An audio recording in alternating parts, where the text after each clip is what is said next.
I never would. It's just amazing hearing all of these different stories. I never would have thought that you wake up and say, you know what? My niche is going to be on buildings. I'm going to go around and take pictures of various buildings. That's really awesome. How did you get into that? Well, it was kind of interesting because way back when I decided to take on photography as a hobby, like a lot of photographers do, they kind of start out just as a hobby level. I take pictures of my kids, and that's what a lot of parents do. They want pictures of their kids.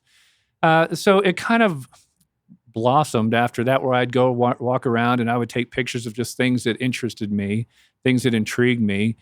And, I started out as one of those photographers that would just take pictures of anything and everything. I wanted to be the senior picture photographer, the wedding photographer, the corporate photographer. And they finally, I met with a number of great business heads, and they said, Milt, if you are going to be a photographer, you need to specialize in one particular area. And so I had the conversation with my wife, and she said, I've seen how passionate you are about your photography. I've seen how passionate you are about architecture. You need to marry the two together. And that's where it kind of all started. And I went out and I put together my own personal portfolio of buildings that appealed to me, and just started knocking on doors and making phones ring and let my pictures do the talking for me.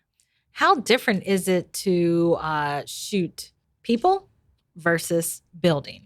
Yeah, there's definite pros and cons. Pros being a building will never complain. It will never cry. It doesn't matter if the wind's blowing. They're just still going to sit there. It's not going to do anything. On the flip side of that, the challenge is that because it's an inanimate object, it's my job to bring out the character of that building, to bring it to life. And I do that through lighting. I do that through the use of people in the pictures. I do that through the motion of cars driving by to really give it its own personality. And what's really fascinating is that you can look at a building first thing in the morning, midday it's going to look totally different. And when that sun goes down and all the lights on the building come on, that's magic right there. That is magical. I was just sitting here imagining.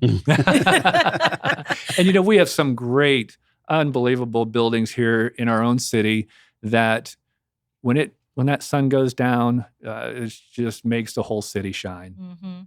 Now, what type of cameras do you use? Drone? Do you use everything that's out there now? Yeah. So in order to stay competitive, you want to be on the leading edge of what all is out there. And you want to listen to your clients and hear what their demands are, what their requests are. Drone photography was definitely one of those. And I took the steps to become FAA certified. And now I get to have the eye in the sky view of projects. And I get to offer both still photography as well as video. And that's just been a huge hit. More and more people are taking advantage of that for their marketing purposes.